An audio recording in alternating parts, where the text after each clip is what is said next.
Bonsoir à tous et bienvenue à cette session sur les immunothérapies dans les cancers gynécologiques. Nous sommes très heureux à l'Oncopole de vous accueillir sur sur les nouveautés autour de l'immunothérapie et l'avenir de l'immunothérapie dans les cancers gynécologiques. Et nous allons commencer par la place de l'immunothérapie dans les cancers du col utérin. Et c'est le docteur Bétrien, oncologue médical à l'Oncopole, qui va présenter ce topo. Donc bonsoir à tous, merci Alejandra pour l'introduction. Donc je vais essayer moi de vous dépeindre sur une vingtaine de minutes les actualités sur l'immunothérapie dans le cancer du col et les espoirs peut-être que cela peut comporter. Donc de quoi va-t-on parler en pratique? Donc je vais essayer de décliner le topo selon différentes situations. Donc l'immunothérapie d'abord en situation métastatique et avancée. L'immunothérapie dans les situations localement avancées, en association éventuellement à la radiochimiothérapie. Puis discuter un petit peu de développement autour de l'immunothérapie et de développement thérapeutique actuel et des pistes pour l'avenir éventuellement. Donc comme vous le savez, le cancer du col, c'est une maladie dévastatrice qui est évitable en réalité, que les maladies avancées et les rechutes sont traitées essentiellement par chimiothérapie à base de platine de façon historique et qu'on n'a pas de standard de soins en seconde ligne ou en situation de rechute. D'où l'intérêt d'un développement thérapeutique autour de cette maladie qui atteint essentiellement un taux d'incidence élevé des pays à faible développement qui n'ont pas accès aux traitements actuels. Donc l'idée bien sûr c'est une prévention élargie et un développement autour des nouvelles stratégies de traitement. Concernant d'abord les situations de stade métastatique et de rechute, historiquement la maladie métastatique ou la maladie en situation de rechute était traitée par chimiothérapie à base de platine. Différentes études ont positionné d'abord le cisplatine, puis des bithérapies avec le cisplatine, comportant par exemple l'ifosfamide, le topotécan, le taxol. Puis en 2013, une étude positive avec l'adjonction de bevacizumab, une étude positive en survie globale, actualisée en 2017, qui a positionné comme standard de soins en première ligne métastatique l'association carboplatine ou cisplatine, taxol ou topotécan associée à l'Avastin. Donc jusque-là, c'était le standard de soins en première ligne métastatique.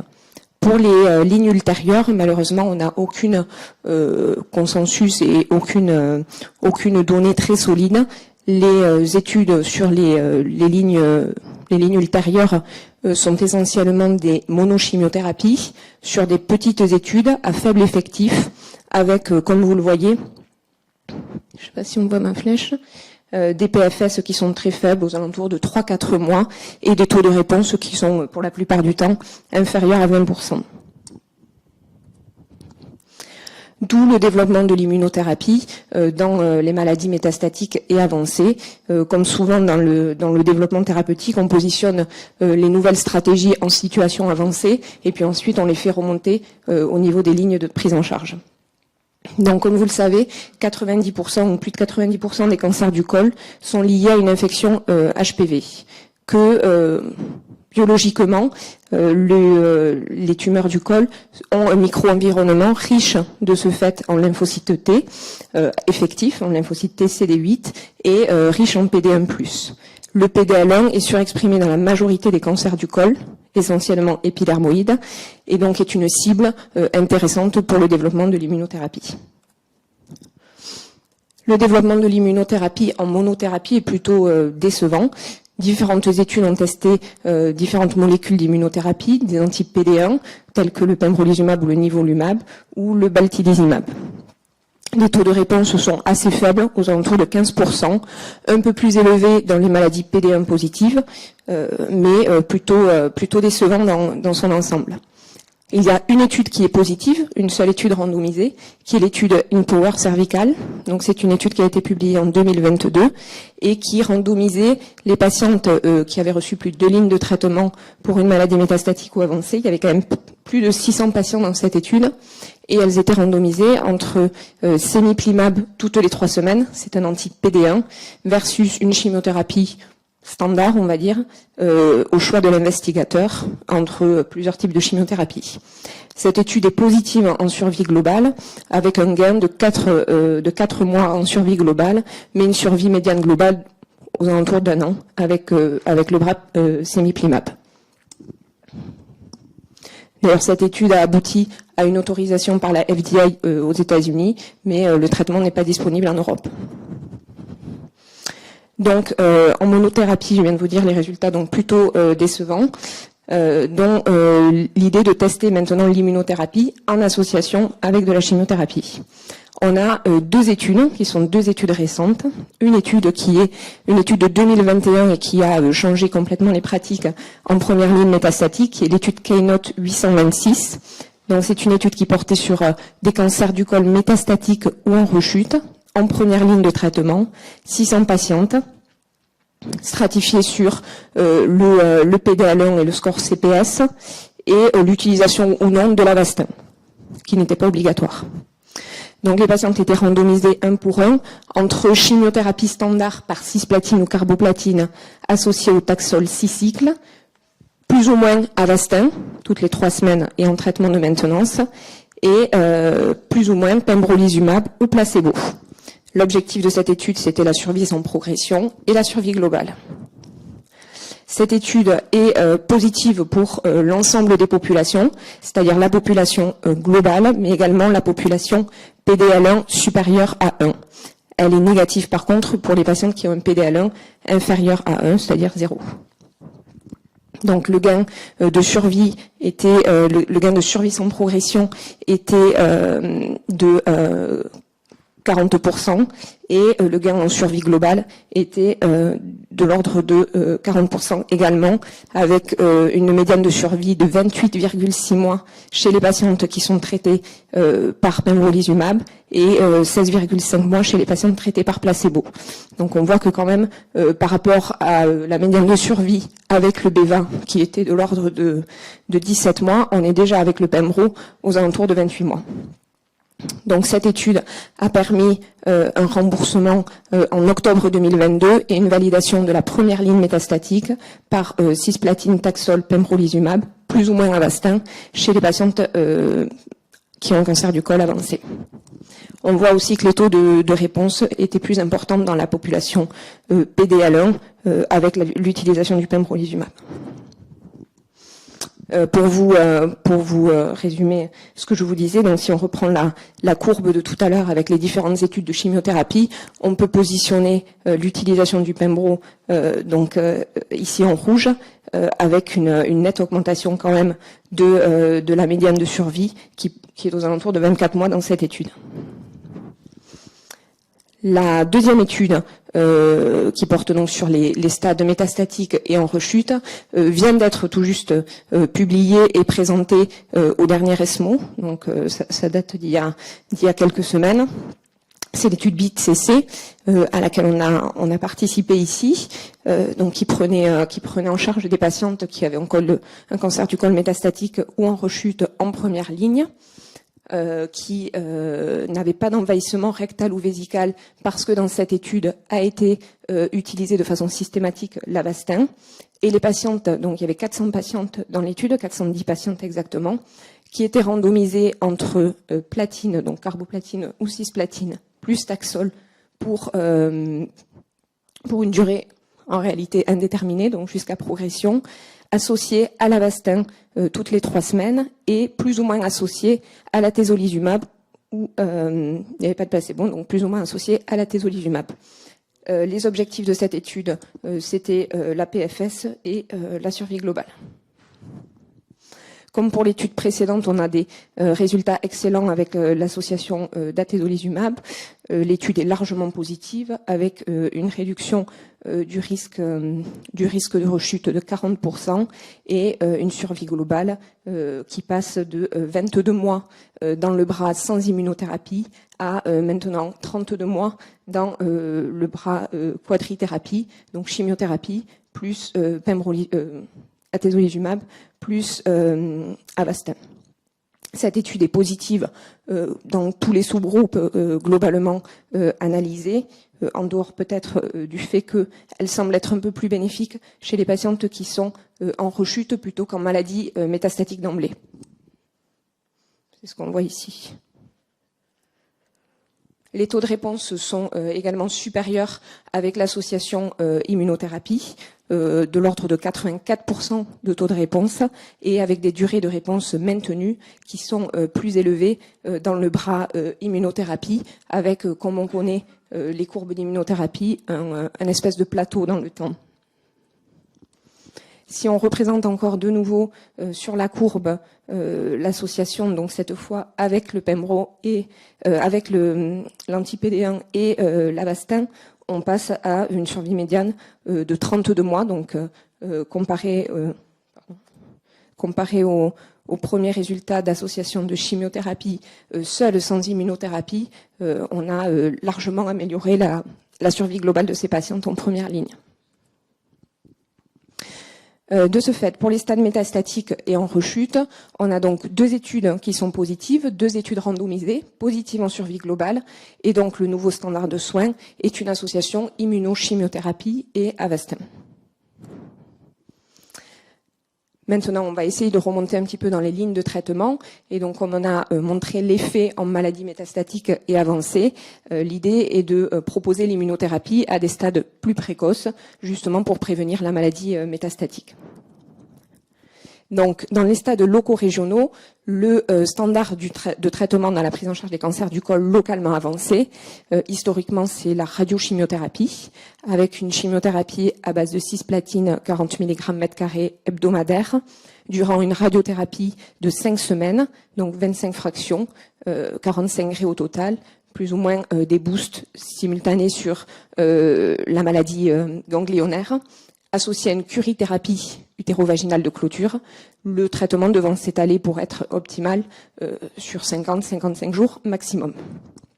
Donc il y a différentes méta-analyses, dont celle-ci, ça a été étudié, notamment dans l'étude AUDAC, qui a pris des patientes, alors probablement pas les plus à haut risque, parce que ça excluait les patientes qui avaient une atteinte lombo-aortique, mais qui a pris des patientes qui avaient un cancer du col localement avancé et avec des critères péjoratifs, et qui a testé l'utilisation d'une chimiothérapie adjuvante par 4 cycles de carboplatine taxol après la radiochimiothérapie. Cette étude est négative, elle a été présentée en 2023, donc c'est probablement pas une option à retenir. Est-ce qu'il faut faire de la chimiothérapie néoadjuvante à ces patientes? Donc il y a une étude toute fraîche qui a également été présentée à l'ESMO en 2023, à la radiochimiothérapie, en cas là, est négative sur ces 2 critères principaux, c'est-à-dire la PFS et l'OS, alors que l'étude NGOT est positive, avec une diminution du taux de rechute de 30% et également une diminution de la survie, enfin une augmentation de la survie de 30% et une augmentation de 11% à 24 mois. Ceci se vérifie dans tous les sous-groupes et particulièrement dans les maladies plutôt avancées de stade 3 ou 4. Donc pour l'association immunothérapie à la radiochimiothérapie, on a 2 études, étude CALA négative, étude A18 positive, pour la même raison que l'étude Interlace, c'est des données qui sont très récentes, donc pour l'instant qui ne sont pas encore intégrées à la pratique courante. Ensuite, est-ce une idée de faire de l'immunothérapie avant la radiochimiothérapie? On a participé à une étude qui s'appelle l'étude Colibri, qui est une étude menée par le groupe français Gynéco. Et cette étude était une étude plutôt biologique qui pose la question de savoir si on fait une immunothérapie avant la radiochimiothérapie, est-ce qu'on modifie suffisamment le système immunitaire pour avoir plus d'efficacité par la radiochimiothérapie. Donc ces patientes, il y avait une quarantaine de patientes dans l'étude qui étaient traitées par deux immunothérapies, une injection de nivolumab, ipilimumab, 1 mois avant la radiochimiothérapie, puis 15 jours avant une injection de nivolumab, elles faisaient la radiochimiothérapie et ensuite elles avaient de l'immunothérapie pendant 6 mois. L'objectif, c'est un objectif biologique, c'est une étude un peu pilote, c'est de savoir si on est capable de modifier le système immunitaire pour induire une réponse plus importante à la radiochimiothérapie. On voit en fait que sous traitement, donc ça c'est des biopsies pré-thérapeutiques et des biopsies avant radiochimiothérapie, donc après immunothérapie, et en colorant, sélectionnant les types de lymphocytes, on voit qu'il y a un enrichissement au niveau de la tumeur après immunothérapie de lymphocytes T CD8, c'est-à-dire les lymphocytes T effecteurs, et que du coup, on va recruter au niveau péritumoral des lymphocytes T qui vont avoir une activité effectrice antitumorale. Dans cette étude également, il y avait aussi des analyses de NGS, de séquençage, et on voyait que sous immunothérapie, on est capable de recruter des gènes et des protéines qui sont associées à une meilleure activité immunitaire. C'était le cas, par exemple, pour un score qui était calculé en fonction des gènes qui étaient exprimés au niveau tumoral, et on voyait qu'on rendait la tumeur froide, donc plutôt inerte au système immunitaire, vers une tumeur plutôt chaude, plutôt activée, plutôt pro-inflammatoire et antitumorale. Est-ce que cette inflammation, ou en tout cas cette activation du système immunitaire est corrélée à la réponse? Eh bien oui. On voit que les patients qui avaient une augmentation des cellules effectrices CD8 avaient une meilleure réponse à la radiochimiothérapie. Donc ça peut être aussi une idée de changer la séquence de traitement et de proposer peut-être l'immunothérapie en stratégie néoadjuvante pour justement modifier le système immunitaire, de ce fait améliorer le contrôle local et probablement peut-être prévenir le risque de maladie métastatique. Tout ça, bien sûr, c'est encore des données préliminaires et ça demande d'être confirmé par d'autres études. Est-ce qu'en combinant des immunothérapies, on fait mieux qu'avec la monothérapie seule? Donc l'idée, c'est d'associer différentes immunothérapies. Le plus souvent, et sur les premières études, c'est des associations d'immunothérapie anti-PD1 et anti-CTLA4, nivolumab et ipilimumab en premier lieu, donc sur ce qui a été fait initialement dans les autres pathologies, puis d'autres associations. On a 3 études en fait, donc je vous détaille pas les résultats, mais je les ai dans le diaporama complet qu'on diffusera. Globalement, les taux de réponse sont de l'ordre de 30%, plus élevés dans les populations PD-L1 positifs, mais des associations qui sont quand même très toxiques, avec des toxicités de grade 3 aux alentours de 30-35%. Donc c'est pas négligeable quand même dans ces études-là. Je pense qu'il faut être pour l'instant prudent vis-à-vis de ces indications-là. On a un développement aussi d'anti-PD1 associé à des anti-TIGIT. Donc il y a 2 études. Une étude qui teste l'association d'un anti-TIGIT avec du Pembro. Globalement, les taux de réponse ils sont quand même plutôt faibles, aux alentours de 20%, un peu plus élevés quand on monte la dose de l'anti-TIGIT, et avec des PFS qui sont aux alentours de 2 mois, donc c'est quand même plutôt décevant.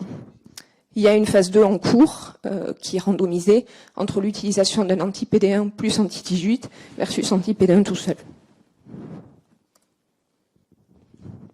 Autre piste de traitement, c'est les vaccins thérapeutiques HPV. Donc il y a plusieurs, si on cherche sur Internet, il y a plusieurs développements, il y a plusieurs études en cours.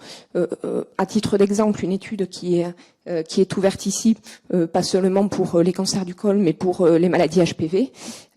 Donc c'est le TG4001.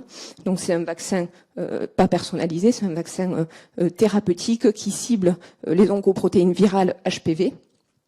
En phase 1-2, en association avec l'immunothérapie pour les cancers HPV, on a des taux de réponse de 23,5%, un peu plus important si on n'a pas de métastase hépatique, avec des réponses qui sont durables et une réponse biologique, puisque dans ces études, on regarde aussi la réponse biologique avec des prélèvements et de la recherche translationnelle, une réponse biologique spécifique anti-oncoprotéine virale qui est importante. Donc il y a une étude de phase 2 qui est en cours, randomisée, qui évalue donc le TG4001 en association avec l'avelumab versus l'avelumab tout seul. Enfin, on peut parler aussi des thérapies cellulaires T adoptives. Donc, c'est le transfert de lymphocytes T modifiés. L'idée, c'est de prendre des lymphocytes T de la patiente, péritumoraux, qui sont spécifiques des antigènes tumoraux, de les faire grandir in vitro en les stimulant, de les sélectionner, et après un petit cocktail lymphodéplétif à la patiente, on réinjecte les lymphocytes T activés, et donc spécifiques de la maladie, pour avoir une réponse antitumorale. Ça a été testé sur des patientes qui ont un cancer du col. Donc il y a un traitement qui s'appelle le LN145, qui est aussi beaucoup utilisé dans le cancer du poumon, j'ai vu, avec des taux de réponse qui sont quand même assez importants, au-delà de 40%, et des réponses qui sont maintenues dans le temps. Des toxicités qui sont essentiellement des réactions à la perfusion, mais globalement c'est quand même plutôt bien toléré. Donc c'est aussi une piste de développement pour des immunothérapies un peu plus nouvelles. Donc là, vous voyez, c'était pour les taux de réponse dans les cancers du col spécifiquement avec cette étude sont de 57%. Les autres localisations, c'était le poumon et le mélanome.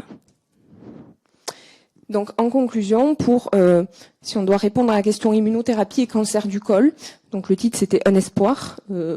Oui, probablement en première ligne métastatique, ça a changé les standards de prise en charge, donc avec des améliorations de la survie globale très importantes.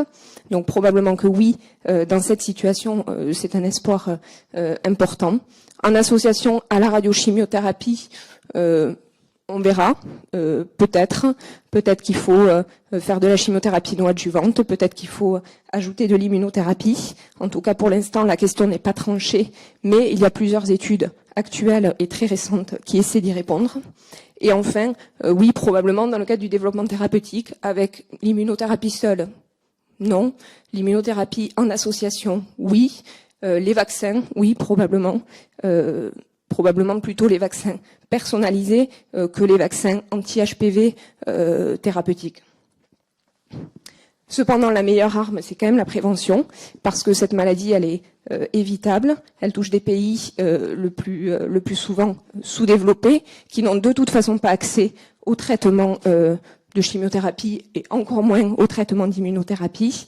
Donc, c'est la prévention, l'élargissement de la vaccination. Alors quand on voit les résultats en France qui sont aux alentours de 30% en 2019, ne parlons pas des pays sous-développés. Donc voilà, je pense que effectivement le développement thérapeutique c'est bien dans cette situation, mais que l'élargissement de la vaccination c'est aussi probablement l'avenir. Voilà.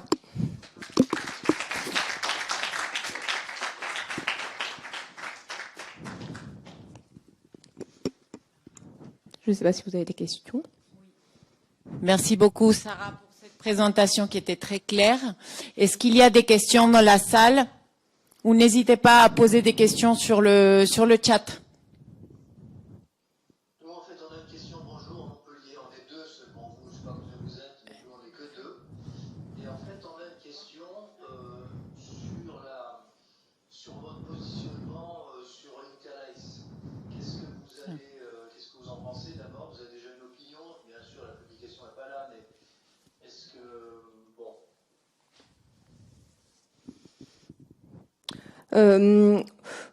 C'est vrai que pour l'instant, les résultats de l'étude sont quand même plutôt séduisants avec un traitement qui est accessible à tous. Et c'est vrai que c'est ce qui a été aussi pas mal argumenté sur la présentation à l'ESMO, c'est que on parle beaucoup de développement d'immunothérapie, ce qui est notre sujet du soir, mais que probablement que c'est pas accessible, que c'est pas accessible aux pays sous-développés, et que peut-être que finalement il faut faire plus simple et que la chimiothérapie peut être une option.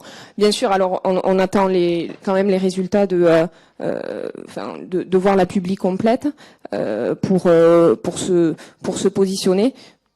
Moi personnellement, j'étais presque plus emballée par ça que par la A18 et par l'association Radio-Chimio-Immuno. Je ne sais pas Ok, si... merci. Oui, pour l'instant, on attend les résultats de la publication et puis il y avait aussi en termes de données de survie, c'est à peu près les mêmes chiffres qu'on retrouve sur les études Embrace, avec un pourcentage non négligeable des patientes qui n'ont pas fait une radiothérapie avec des doses optimales. Donc en tout cas, ici, Oui. on attend la publication et pour voir si on change nos pratiques ou pas.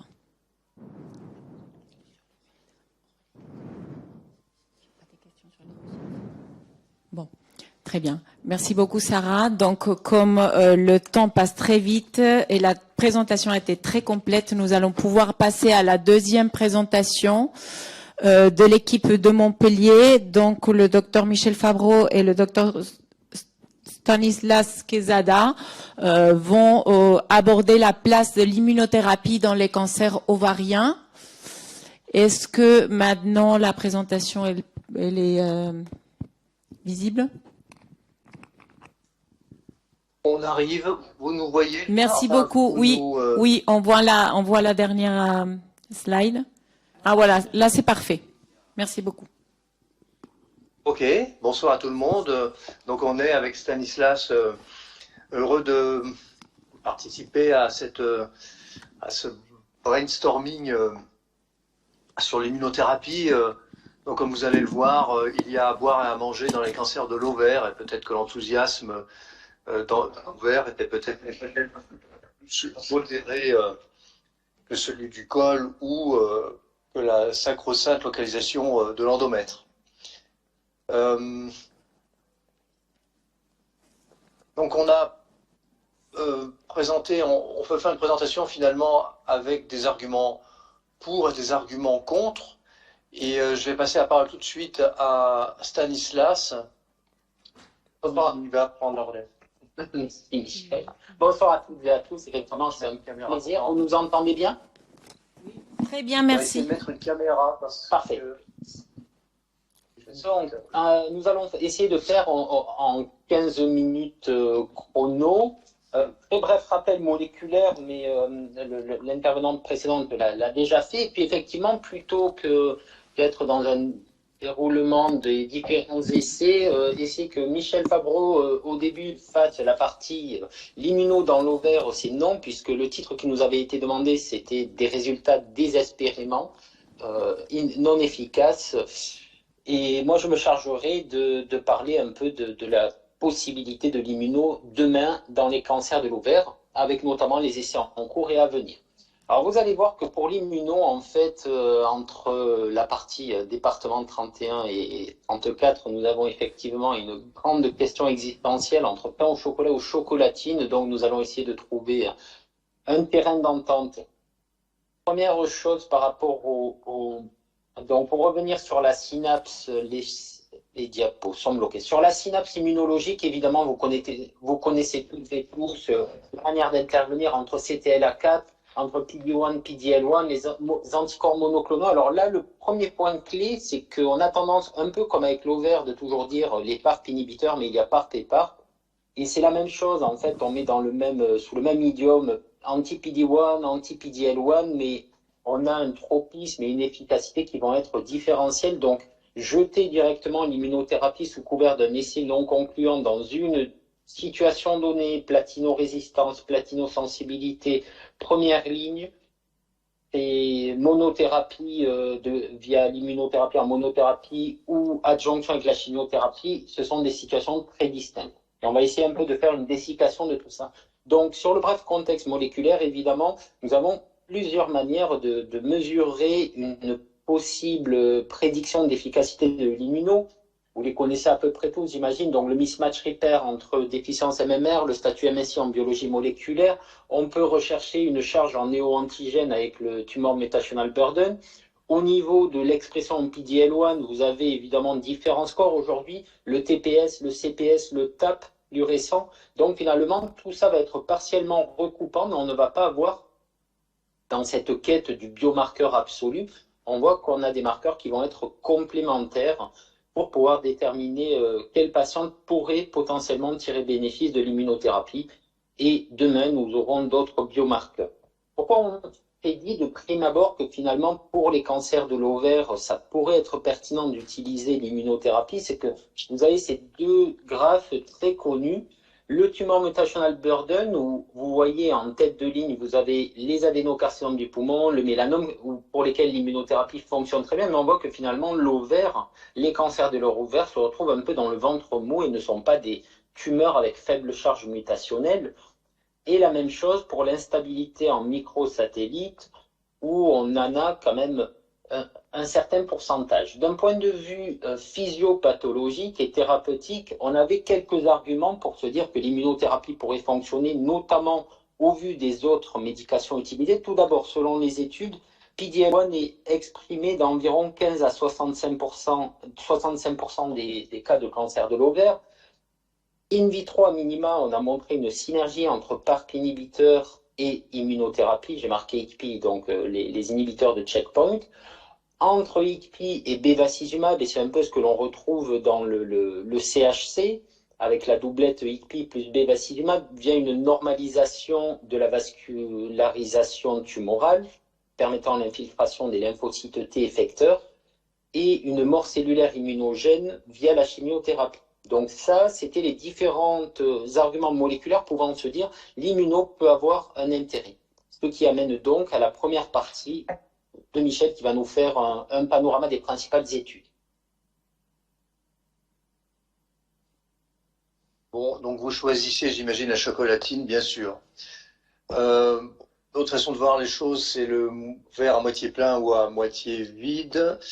Et donc, je vais vous faire rapidement, pour essayer de respecter le temps, les études en fait qui sont disponibles et qui testent donc la place de l'immunothérapie dans l'ovaire, dans le cancer épithélial de l'ovaire, bien sûr. Et donc, en fait, ce sont les Japonais qui ont lancé l'offensive avec cette première publication, donc qui était un petit peu inaugurale et suffisamment novatrice pour être quand même publiée dans le JCO, où finalement 20 patients seulement ont été testés. Il s'agissait de patientes bien sûr déjà traitées. Il y avait plusieurs lignes de chimiothérapie et c'était des patientes définies par une platino-résistance. Et on voit déjà apparaître selon les techniques utilisées, cette grande variabilité finalement du taux d'expression donc de PD-L1. Et là, chez ces patientes-là, le taux était particulièrement élevé puisque 80% étaient positives. Et donc comme toute phase 2, le taux de réponse décrit était celui de 4 réponses objectives sur 20. Donc je crois qu'il n'y avait pas eu de réponse complète, mais surtout donc des réponses, des stabilisations, des réponses, on va dire, mineures, avec une PFS médiane qui est quand même pas extraordinaire, puisqu'elle tourne autour de 3 mois et demi. Donc ce n'était quand même pas quelque chose d'extraordinaire, mais enfin c'était quand même un signal qu'il y avait une place potentielle, en tout cas pour l'immunothérapie telle qu'elle est développée aujourd'hui. La même équipe, 6 ans plus tard, publie finalement la suite de leur premier jet via donc une phase 3. Cette étude s'appelle Ninja, donc on pense qu'on peut pas vraiment l'oublier. Et donc elle compare donc l'attitude de prise en charge par une chimiothérapie, par une monochimiothérapie. Donc là c'était du PLD qui était du PLD ou bien de la gemcitabine qui était le bras de référence, comparé donc au nivolumab, et donc toujours dans la même population de cancer de l'ovaire platino résistant. Il y avait plus de 300 patients qui ont été randomisés et je ne sais même pas si c'est vraiment la peine que je fasse plus de commentaires quand on voit finalement donc les courbes de survie globale. Là, ce sont les survies globales là qui sont mentionnées. On voit que les choses se courent après, se croisent, etc. Et donc bien entendu que finalement l'impact, enfin tel que cet essai a été fait, de l'immunothérapie par rapport de l'immunothérapie en monothérapie non associée par rapport à la chimiothérapie conventionnelle est nul.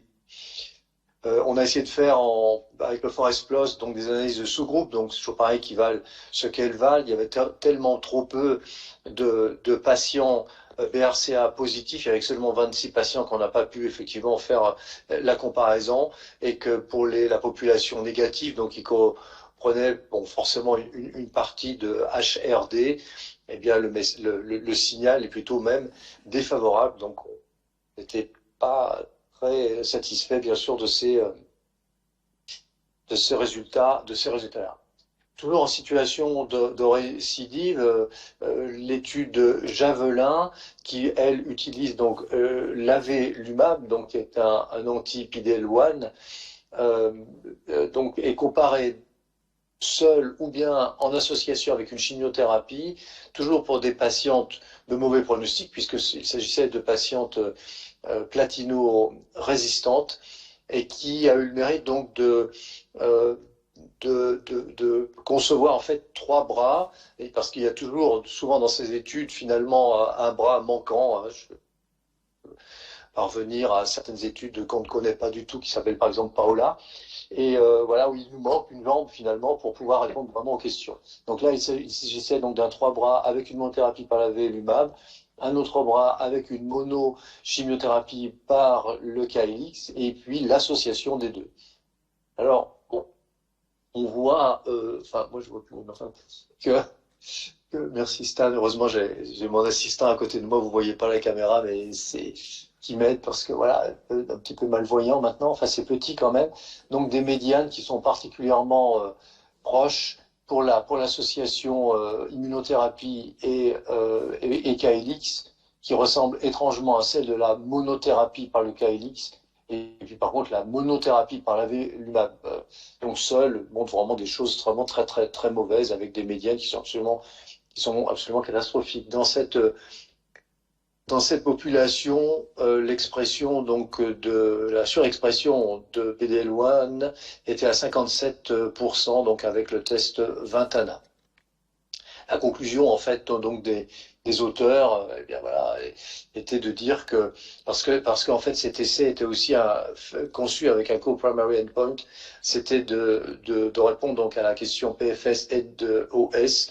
Évidemment, donc l'objectif n'est pas rempli, malgré donc un signal qui est effectivement un peu positif malgré tout avec l'association immunochimiothérapie.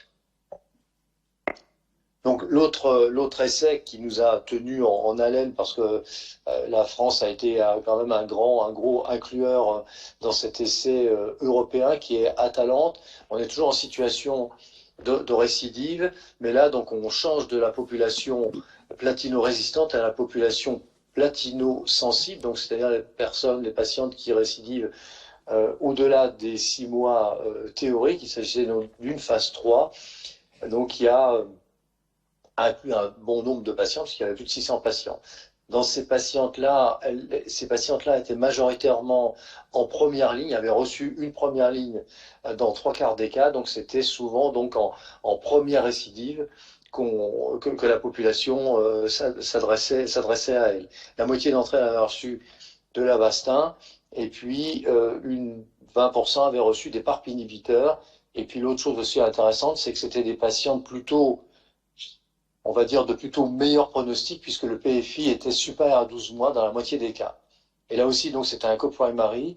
Et donc, en intention de traiter, on voit donc en bleu la courbe associant la chimiothérapie contenant des sels de platine en association de cytostatique et en association avec l'avelumab. Donc, c'est cette courbe bleue par rapport donc au placebo, c'est-à-dire la bithérapie.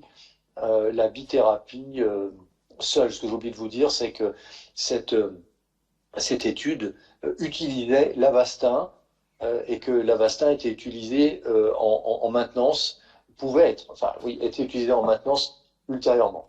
Et donc le signal dans le groupe PD-L1 positif et dans cette population, voilà, cette expression s'effondre notablement, avec 2 fois moins importante que celle de la première étude de phase 2 des Japonais. On a seulement 38% de personnes qui étaient positives PD-L1, Et donc là, on voit aussi donc un petit signal, mais avec un petit P qui est à 0,3. Ce petit P était en fait à 0,041. Bon, on va s'accrocher toujours au petit P. Enfin, n'empêche que comme le projet est un co-primary endpoint, eh bien, ma foi, pour le sous-groupe PDLOA positif, eh bien, on ne remplit pas l'objectif. Et donc, cette étude a été considérée comme négative pour son double objectif. En fait, quand on fait une petite analyse de sous-groupe, une fois de plus, on s'aperçoit que si on monte l'exigibilité de PDL1 à 5% ou plus, eh bien, le fonctionnement, l'efficacité est meilleure dans cette situation-là, mais seulement 10% de la population a été supérieure à 5%. Dans cette étude, ce qui était aussi à noter, c'est qu'il y avait 14% de patientes qui n'étaient pas de haut grade, de séreux de haut grade, ni endométrioïde de haut grade. Donc, il y avait des cellules claires parmi elles. Et il y avait 14%. Ça veut dire quand même une population qui était particulièrement agressive. J'avais fait une animation, mais c'est un peu trop tard. Voilà, donc on va. Et puis donc toujours en récidive, un essai que le groupe gynéco connaît bien, qui est l'essai Anita, qui elle s'adressait aussi aux platino-sensibles, mais considérait la maintenance avec des PARP inhibiteurs et non pas de l'Avastin comme l'étude Atalante. C'était une étude basée de la même façon, c'est-à-dire on faisait une bithérapie basée sur le platine plus ou moins atezolizumab. Et puis, en maintenance, pour les patientes répondeuses, eh bien, elles avaient les deux groupes avaient du niraparib, mais avaient ou n'avaient pas de l'atezolizumab. Donc voilà, donc les résultats de PFS, là aussi, la différence est énorme, puisqu'on est à une médiane de 10 mois versus 11 mois, avec bien sûr une absence de significativité. Quand on fait un forest plot, on s'aperçoit de choses un petit peu étonnantes, notamment sur la question du statut BRCA, avec, semble-t-il, mais ça c'est vraiment des données absolument à refouiller, on va dire, pour les BRCA mutés, un effet qui serait même défavorable de l'association atézo-NIRA. Donc ça c'est absolument à piocher pour en savoir plus, et avec un signal plutôt meilleur pour la gemcitabine que le Calyx. Merci Laurence, je t'ai piqué tes diapos sans te demander ton autorisation. Je suis désolé, mais c'est un peu tard peut-être. Mais je pense que tu m'en voudras pas. Donc en première ligne, donc ces résultats pas très encourageants en situation de récidive platino-sensible ou platino-résistante, ont quand même débouché vers tester donc cette immunothérapie toujours avec l'atezolizumab en première ligne. Et donc c'était une grande étude, parce que là il y avait donc là aussi plusieurs co-primary endpoints. C'était donc de faire du paclitaxel, du carboplatine, de l'Avastin plus ou moins atezolizumab, et on a fait donc un niveau de stratification assez important, parce qu'on l'a fait sur l'expression de PDL1, on l'a fait sur le stade, on l'a fait sur la présence ou l'absence de chirurgie d'intervalle, et on l'a fait sur l'état général. Donc c'est pour cette raison que cette stratification à différents niveaux a été aussi consommatrice de patientes. Je suis un peu en retard, excusez-moi. Donc on va avancer, parce que de toute manière ces résultats sont là aussi pas très bons, puisque donc les résultats en PFS, la courbe parle d'elle-même avec un hazard ratio donc à 0,9, et donc dans la sous-population donc PDL1+, et bien là aussi on a vraiment un message qui est assez faible.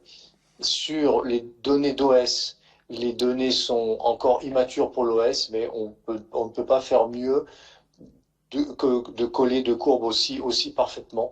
Donc le message est vraiment très faible. Je repasse la parole à Stan, sur tout éclairé sur ces résultats pas très encourageants quand même sur Plantine. Alors, merci Michel, pour partir sur plutôt le lueur d'espoir. un peu de provocation du côté de Montpellier, question existentielle, si vous nous dites que ceci est une chocolatine, donc vous appellerez ceci une résine. Avançons, reprenons rapidement. Un peu de positif, effectivement, Michel l'a dit, il faut bien faire attention. Donc, dans Imagine, on avait la population avec quand même des résultats tendus vers qui étaient significatifs statistiquement pour les PDL1+, même si la partie relevant cliniquement avec 2 mois de delta interroge, pareil pour Atalante, ce dont on a parlé. Et finalement, ça rappelle un peu l'intérêt de l'adjonction de l'immunothérapie dans les cancers œsogastriques, particulièrement les adénocarcinomes, où l'industrie, en voulant à tout prix faire de l'ITT, chercher à tout prix à inclure tout le monde, on en perd l'effet qui peut être bon, notamment pour les CPS supérieurs à 10. Et donc, si on revient à la base, comme l'a dit la précédente intervenante, effectivement, qu'on part des lignes tardives. Donc, on a l'étude Keynote 2 qui a été publiée en 2019 qui montrait que sur des patientes multitraitées, plus on prenait un seuil de CPS élevé, je ne vais pas rentrer dans l'hyper détail que le retour,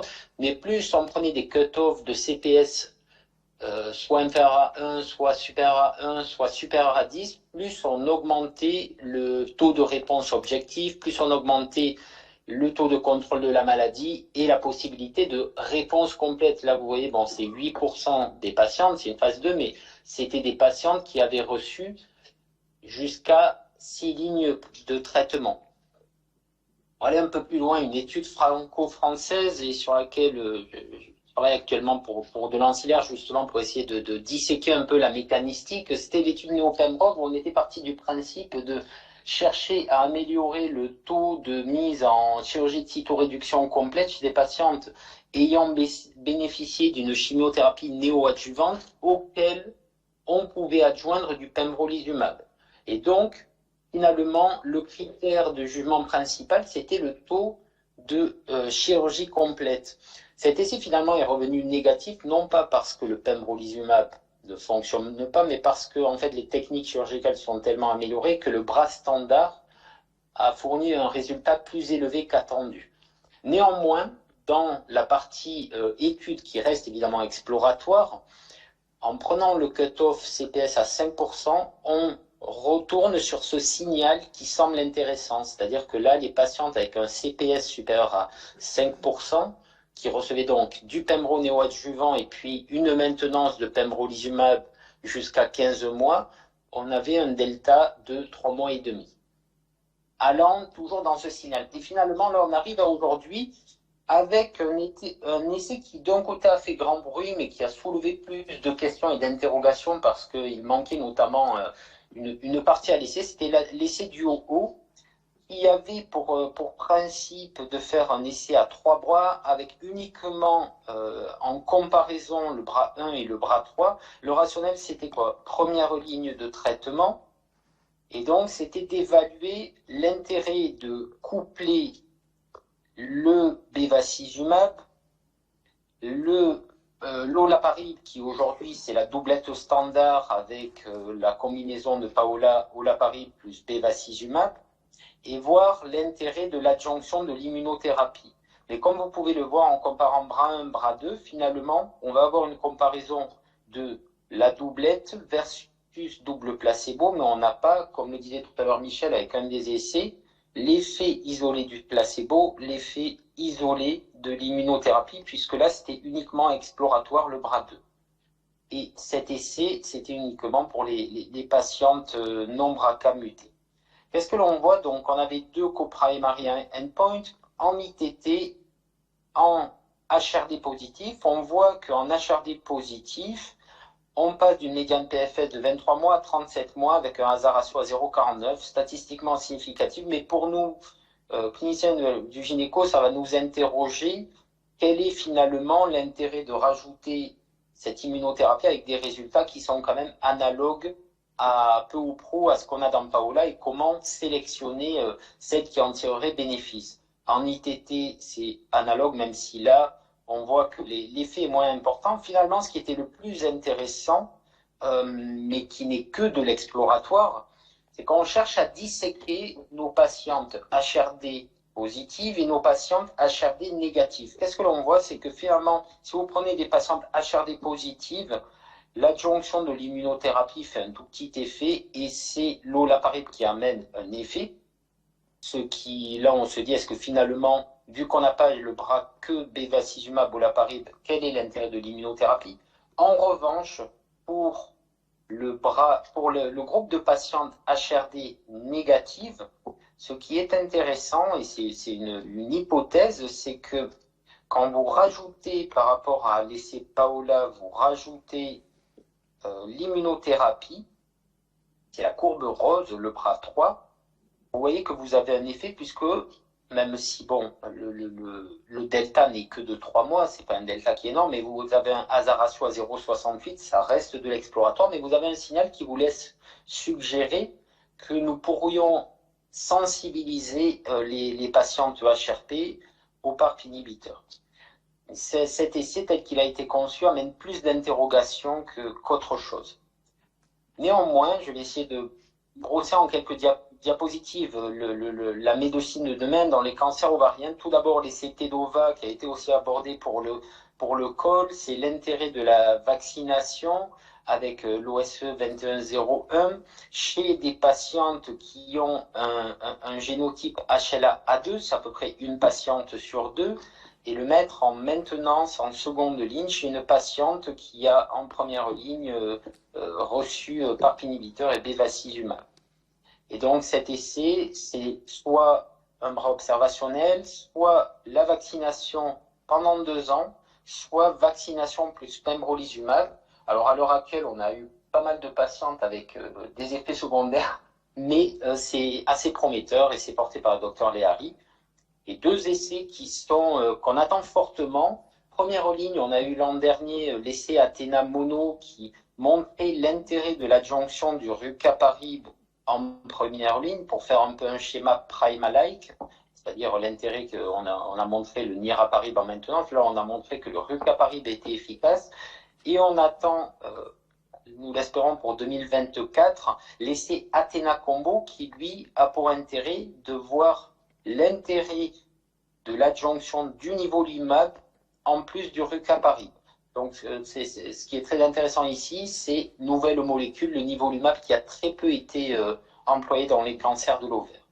L'autre essai très attendu, c'est un essai qui a été assez rocambolesque, puisque finalement, on a fermé le bras 1, on a refusé les patientes non BRCA mutées. C'était assez complexe. La finalité, le message à retenir, c'est que aujourd'hui, on sait qu'en première ligne, en maintenance, eu égard à l'essai Prima, on peut mettre du niraparib en maintenance, et cet essai a pour but d'évaluer l'intérêt de l'adjonction du dostarlimab en maintenance.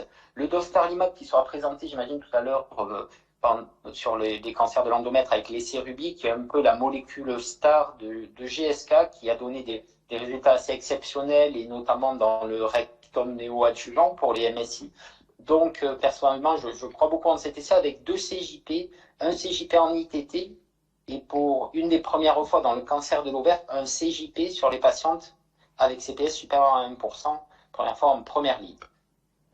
Et pour terminer, très rapidement, on a essayé de faire une synthèse. Donc, immunothérapie, cancer de l'ovaire, c'est un cocktail très complexe, énormément d'essais négatifs. On n'a pas pu être exhaustif en 15-20 minutes, mais première ligne, deuxième ligne, platino-résistant, platino-sensible. On a eu de nombreux essais négatifs, mais avec quelques signaux encourageants. On a les résultats attendus sur First, Athéna Combo, dont je vous ai parlé. Néanmoins, il y a systématiquement ICPI avec PARPI. Les pistes d'exploration que nous pourrions avoir, c'est tout d'abord accepter de peut-être mieux sélectionner les patientes avec un CPS typiquement supérieur à 5%, où là on a des vrais signaux. Peut-être aller à la combinatoire biologie moléculaire IHC, plutôt que se dire moi j'ai le meilleur biomarqueur sur le CPS, moi sur le MSI qui va faire de la transcriptomique, essayer de trouver une combinatoire où on aura moins de patientes éligibles, mais avec des réponses plus importantes, peut-être drivées par l'académique.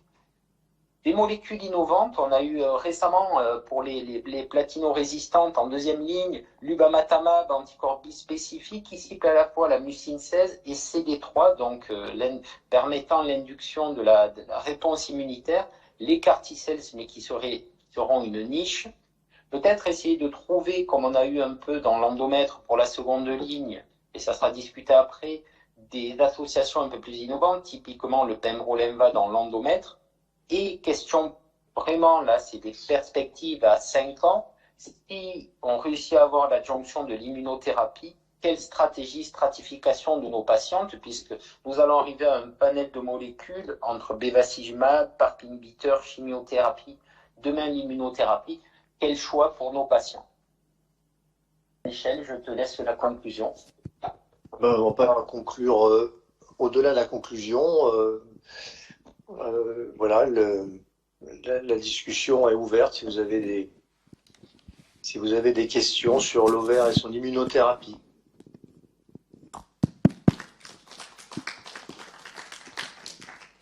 Bravo, merci beaucoup pour cette présentation. Est-ce qu'il y a des questions dans la salle? Ou est-ce qu'il y a des questions sur le chat? Bon, je vais poser une question. Donc, moi, j'ai une question. Comment peut-on expliquer l'absence de réponse ou de meilleure réponse chez les patients de BRCA ou les patientes HRD, voire une meilleure réponse observée chez les patientes HRP dans l'étude DUO, même si il y a un inhibiteur de PARP, mais également sur d'autres études comme par exemple une étude de phase 2 de vaccination. Il y a une amélioration de la PFS et de l'OS chez les patients HRP et non pas chez les HRD. Est-ce qu'on a ou quel est votre avis là-dessus? Alors, l'hypothèse, mais ça reste au stade hypothétique. Alors, déjà, on a cherché à vendre, la biblio est florissante, qu'effectivement, il y aurait une synergie PARPI immuno, ça, je pense. Mais en fait, c'est plus complexe qu'il n'y paraît. Là, c'est vraiment mécanistique. C'est que finalement, les patientes BRCA mutées HRD ont une voie de tumorigénèse basée sur ces grands réarrangements, ont une instabilité génomique, mais non pas une instabilité génétique au sens microsatellitaire et nécessairement formation de néo-antigènes. Donc ça, c'est une première hypothèse qui fait qu'on n'est pas forcément des tumeurs plus immunoréactives dans les cancers HRD.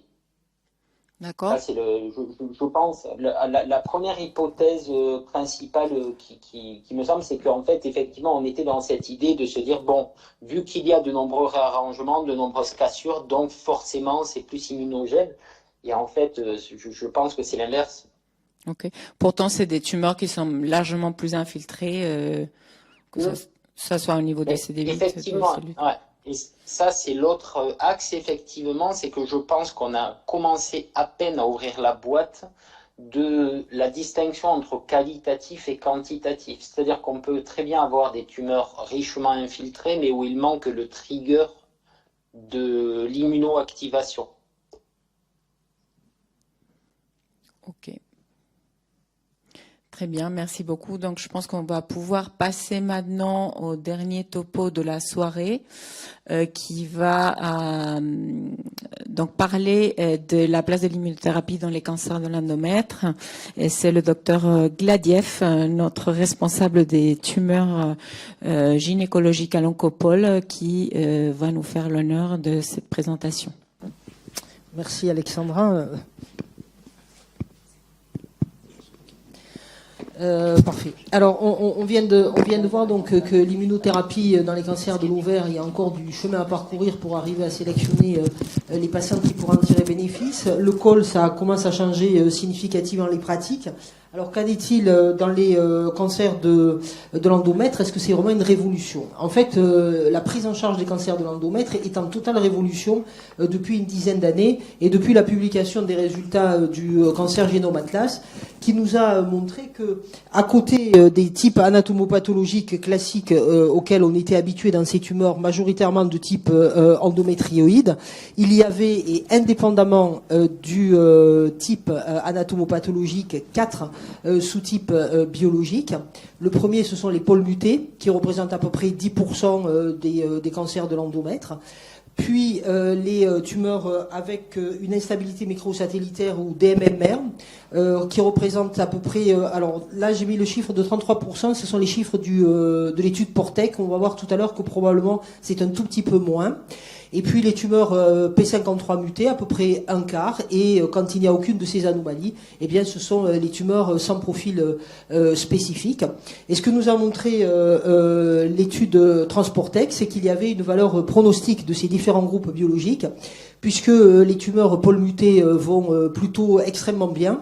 Les P53 sont celles qui sont de plus mauvais pronostic, et les sans profil spécifique et les DMMR sont intermédiaires. Et ce qui va caractériser les tumeurs DMMR, comme l'a souligné Stan à l'instant, c'est que ce sont des tumeurs qui vont générer beaucoup de néo-antigènes. On les appelle aussi des tumeurs hypermutées. Et c'est donc un premier élément qui va conduire à réfléchir à l'intérêt de l'immunothérapie dans ces populations-là. Ce d'autant plus que la publication de la phase 1-2 de l'E, qui est bien connue, a montré que dans les cancers colorectaux en particulier, mais dans d'autres tumeurs également, dont des cancers de l'endomètre, eh bien, on avait une efficacité de l'immunothérapie essentiellement dans les profils DMMR. C'était donc la porte ouverte pour un certain nombre de phases 2, dont je vais vous épargner le détail, qui ont été publiées au début des années 2020 avec différentes immunothérapies. Ce qu'on peut simplement en retenir, c'est qu'on a des taux de réponse qui peuvent aller jusqu'à 50%, ce qui n'est pas négligeable, puisque dans les phases 2, vous savez qu'on inclut généralement des patientes qui ont déjà été plutôt largement pré-traitées. Et ces études ont également montré que il y avait un bénéfice particulier pour les populations DMMR. Et donc, c'était parti pour les études de phase 3, qui d'ailleurs s'enchaînent très rapidement. Maintenant, les phases 2 sont à peine publiées. Et la première qui a été publiée, on peut passer rapidement parce que vous la connaissez déjà, c'est la Keynote 775, qui s'adressait donc à des patientes en rechute métastatique, tout type anapathe à l'exception des carcinosarcomes, et qui avait reçu une première ligne en situation métastatique par carboplatine taxol, et qui était un échec de cette première ligne, et qui était donc randomisé pour recevoir soit une chimiothérapie dite standard, qui était soit de la doxorubicine, soit du taxol hebdomadaire, ou bien la combinaison donc du pembrolizumab, qui est un anti-PD1, avec du lenvatinib, qui est un TKI anti-angiogénique essentiellement. Et les objectifs principaux de cette étude étaient la survie sans rechute évaluée en centralisé et la survie globale, avec une analyse qui était faite d'abord pour la population PMMR et ensuite en intention de traiter. Et cette étude a démontré donc une positivité pour ces deux objectifs, que ce soit en termes de survie sans rechute ou de survie globale, ce qui a donc abouti à l'obtention d'une AMM pour cette association en deuxième ligne des cancers de l'endomètre. Mais si vous l'avez déjà manipulé, vous en connaissez la difficulté, c'est la toxicité. Surtout que les patientes que l'on traite dans la vraie vie sont pas toujours les mêmes que celles qu'on traite dans les essais thérapeutiques, qui sont des patientes extrêmement sélectionnées. Et donc, c'est un traitement qui est difficile à manier, avec des effets vasculaires, en particulier l'hypertension artérielle, les problèmes d'hypothyroïdie qui sont liés à l'immunothérapie, mais également des effets secondaires digestifs. Voilà, c'est donc un traitement qui est pas si facile que ça à manipuler, mais qui a le mérite, d'être là. Et donc les publications, les recommandations de Saint-Paul pour les cancers de l'endomètre métastatique qui ont été publiés au début de cette année se sont appuyés sur ces connaissances-là et ont donc retenu comme standard de traitement en première rechute l'association carboplatine-taxol quand on était en situation de proposer une chimiothérapie. Et vous voyez que l'option de l'immunothérapie, c'était pour les patients DMMR et uniquement dans le cadre d'un essai thérapeutique, parce que c'est tout ce qu'on pouvait faire à ce moment-là. Et au-delà de la première rechute, en cas d'échec de carboplatine-taxol, la recommandation est donc l'utilisation du pembrolizumab et du lenvatinib en l'absence de contre-indication, quel que soit le statut MMR. Eh bien, l'année 2023 va complètement modifier ces recommandations, puisqu'il y a 4 études qui ont été présentées, qui ont toutes peu ou prou la même sélection de population, des stades avancés ou en rechute, qui inclut tous les types anapathes. Alors tantôt les carcinosarcomes sont inclus, tantôt ils ne sont pas inclus. Vous l'avez toujours signalé dans le petit carré qui résume les critères d'inclusion. Et c'est généralement de la première ligne métastatique, et une chimiothérapie adjuvante peut être autorisée avec des intervalles libres qui varient en fonction des études. Donc la première étude qui a été publiée est l'étude Ruby avec le dostarlimab, qui a été également citée par nos amis de Montpellier à l'instant. Donc les patientes étaient randomisées entre un traitement standard qui était donc le carbotaxol associé à un placebo suivi d'une maintenance par placebo, et le bras expérimental, c'était la même chimiothérapie combinée au dostarlimab pour 6 cycles, et ensuite une maintenance par dostarlimab. Le traitement, la maintenance pouvait être poursuivie jusqu'à perte d'efficacité ou toxicité, mais quand même pour une durée maximale de 3 ans, ce qui est pas mal. Les facteurs de stratification étaient le statut MMR, le fait que les patientes aient reçu ou pas une irradiation pelvienne, et le stade avancé versus la maladie métastatique.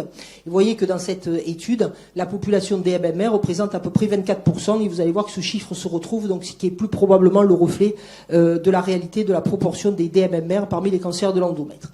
Les objectifs principaux, c'est la survie sans rechute évaluée par l'investigateur et la survie globale. Les objectifs secondaires, ils sont à peu près toujours les mêmes dans toutes les études. Là aussi, vous le verrez dans le petit rectangle. C'est la réponse, la durée de la réponse, la qualité de vie, la tolérance. Et dans cette étude, on a une analyse qu'on appelle hiérarchique du point de vue statistique, c'est-à-dire qu'on va d'abord regarder la survie sans rechute dans la population des DMMR. Si elle est positive selon les critères statistiques définis par l'étude, on regarde la survie sans rechute en intention de traiter. Et si elle est positive, on va regarder la survie globale.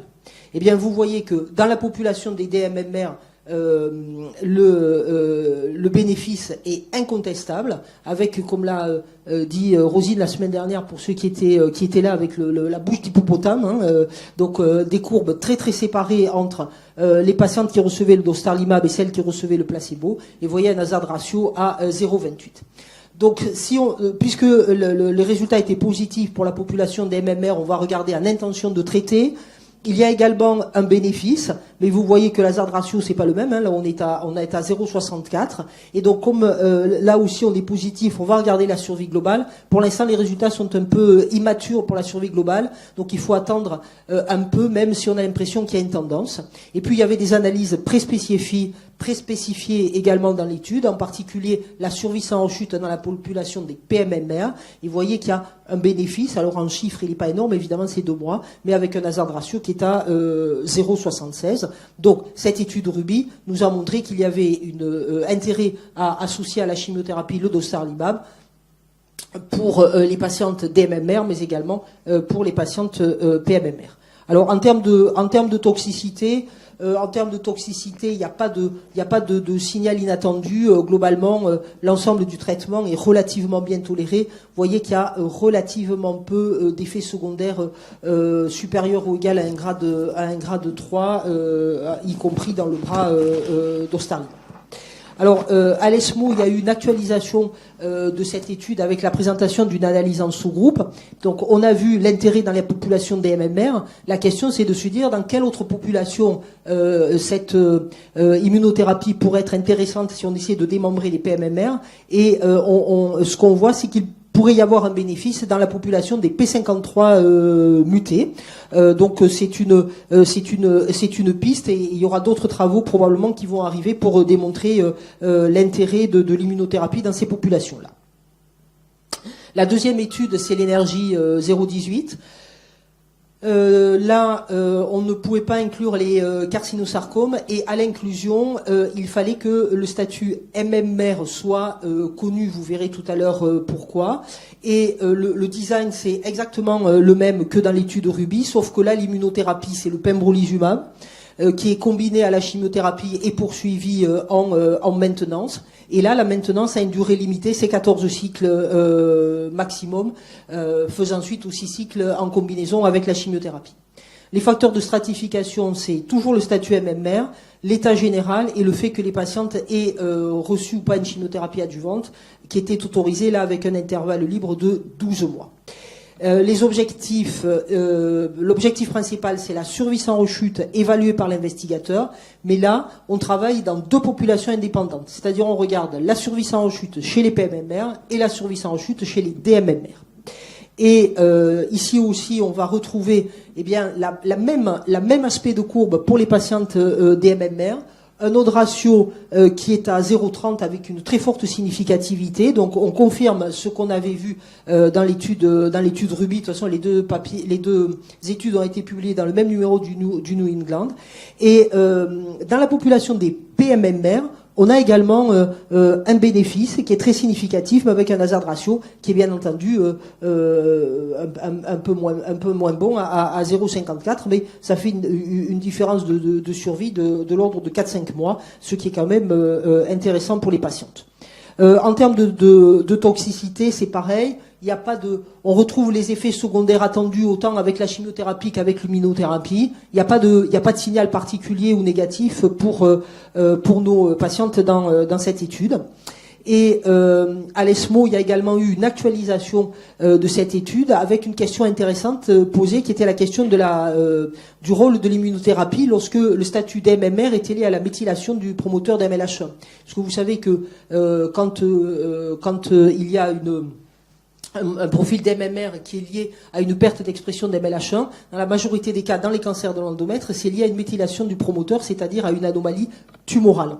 Et ce que nous a montré cette analyse en sous-groupe, c'est que le statut d'MMR soit lié à une méthylation ou pas à la méthylation, eh bien il n'y avait pas de différence, et c'est assez encourageant parce que on avait eu quelques signaux au préalable qui pouvaient laisser penser qu'il y avait moins d'efficacité s'il y avait une méthylation.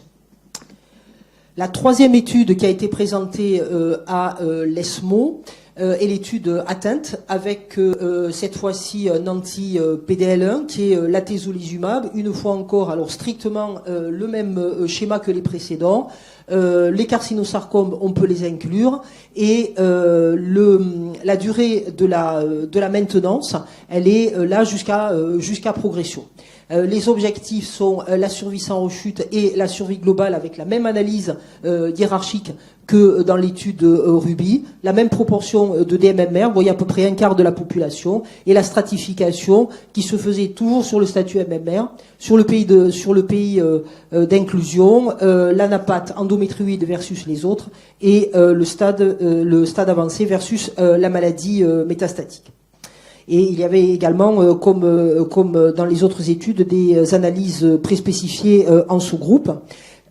Toujours la même courbe, pas la peine de refaire le même commentaire à chaque fois. Un odds ratio qui est à 0,36, on valide encore les mêmes résultats. Si on va regarder pour la population des DMMR, si on va regarder en intention de traiter, on a également une étude qui est positive, mais vous voyez avec un hazard ratio qui est à 0,74, on est juste à la limite de la significativité. La survie globale, on manque de maturité, donc il faut attendre un petit peu pour avoir les résultats. Mais là, par contre, dans cette étude, si on va regarder en analyse préspécifiée la population des PMMR, il n'y a aucune efficacité. Et donc, ce qui tire le résultat en intention de traiter, c'est clairement la population des DMMR.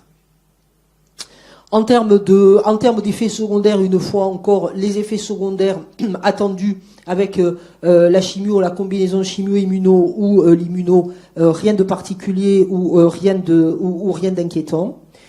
Et la quatrième étude qui a été présentée, c'est la DUO-E. C'est exactement le pendant de la DUO-O que vous a présenté Stan sur ces diapos, avec donc le durvalumab qui est un anti-PDL1. Pareil, dans cette étude, il fallait connaître le statut MMR à l'inclusion.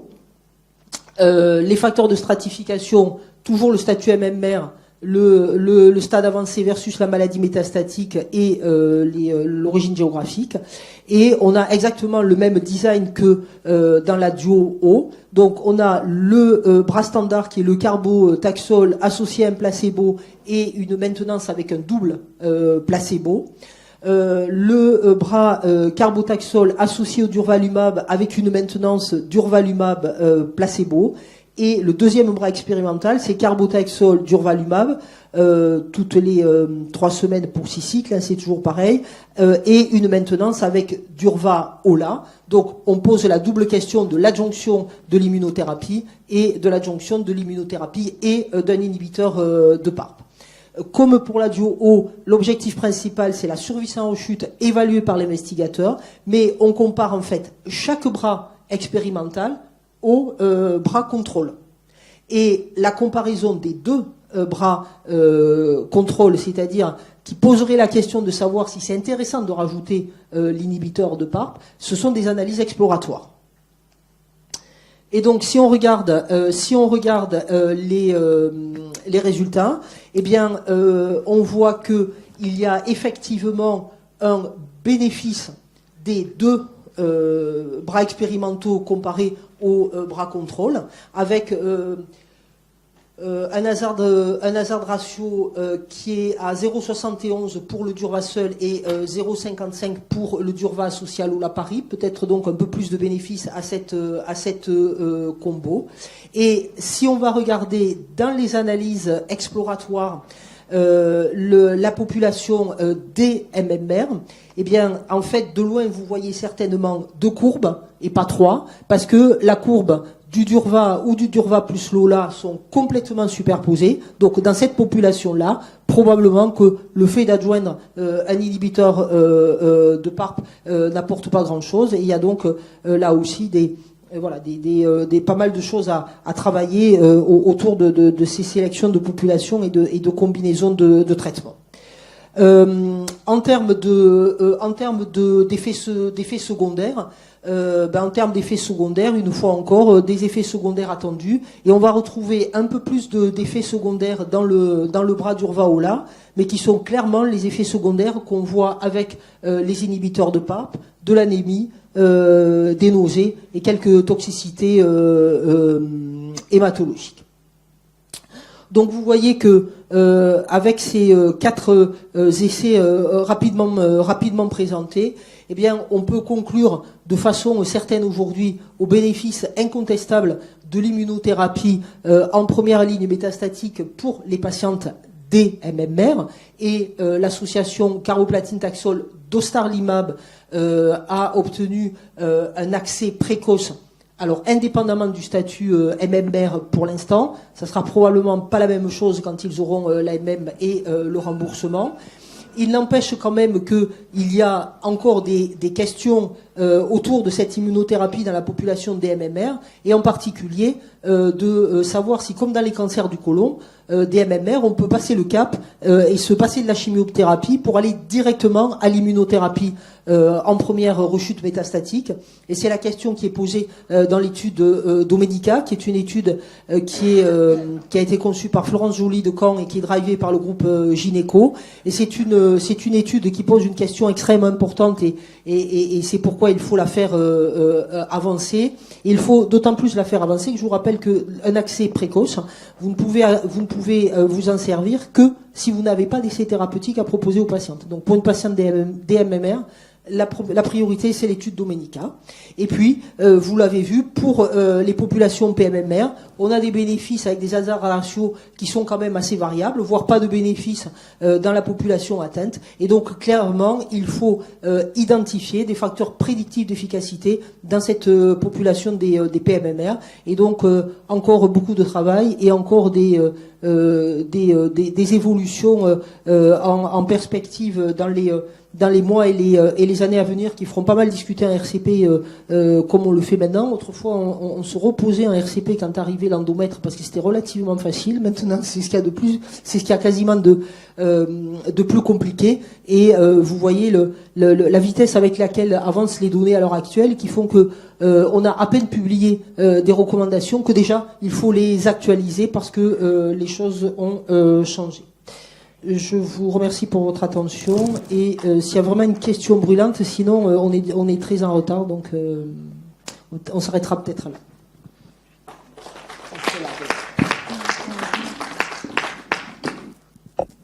Tu veux une question ou pas de question? S'il y a quelqu'un une question qui Il y a des questions dans la salle. qui va l'empêcher de dormir. Les filles, vous avez des questions? Julie. Non? Sur le chat, il n'y a pas de questions? Bon.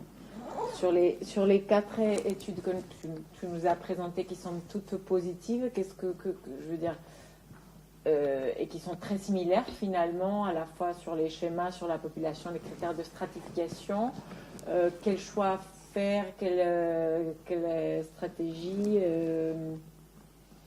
Pour l'instant, le choix il est simple, il est guidé par le. Il n'y a pas de. il est pratique. Il est guidé, il est pratique, il est guidé par les molécules auxquelles on a accès, et il sera guidé. Il sera guidé par les choix que feront. C'est comme ça, hein, il sera guidé par les choix que feront les industries pharmaceutiques d'aller à l'AMM ou de pas aller à l'AMM pour leurs molécules. Après, c'est vrai que le dostarlimab, c'est vrai que c'est celui avec lequel on a probablement le plus d'expérience dans les cancers de l'endomètre, avec les études de Garnett qui avaient été publiées avant. Il a quand même une assez bonne tolérance.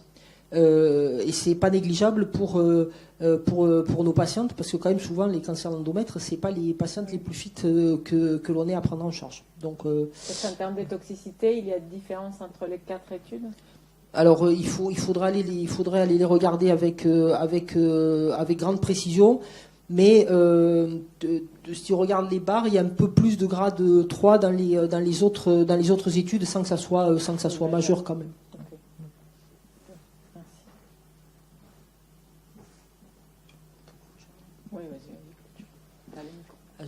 Bon, du coup, avec la demi-heure de retard Occitane, c'est pas très très bien. On remercie tous les participants dans la salle, ceux qui sont restés derrière leur écran d'ordinateur chez eux ou dans leur bureau jusqu'à maintenant.